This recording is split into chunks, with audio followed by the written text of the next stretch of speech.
Freshman Congressman Jim Bridenstine and Markwayne Mullin are back in Green Country tonight. The first-time representatives are getting ready to give constituents here in Oklahoma a progress report.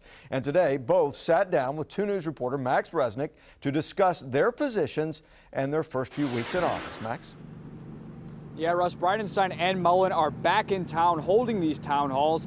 They say to reconnect with their constituents to get the pulse of the people who voted for him tonight. Bridenstine will host one of those town halls right here at the Cityplex Towers at 6:30. Both tell me they're ready to change Washington and how Washington does business. 6 in the House, 6 in the Senate. There is a lot the 2 freshman Republican congressmen agree on when it comes to policy in Washington. And chief among them is spending. It's not that we're not taxed enough, it's that we're spending too much. And politicians in Washington, I think, are as guilty as anybody. I can't support adding debt. I ran on the fact that we're going to have to get our house in order.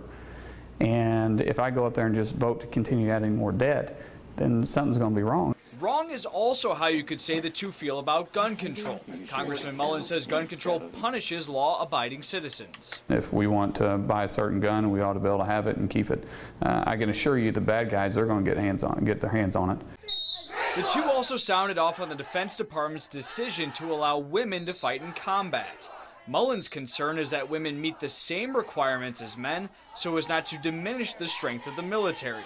Bridenstine, a Navy pilot, raises his own concerns, especially in the area of torture. If it's a female, you know, in the same combat scenario, and they're doing different things to her than they would do to another male, it puts you in a very different position.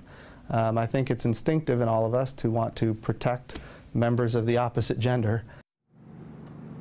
I spoke with the state Democratic Party Chair Wallace Collins about the comments made by both Bridenstine and Mullin. When it comes to spending cuts across the board, he says they're trying to balance the budget on the backs of the poor, saying that's par for the course for the GOP.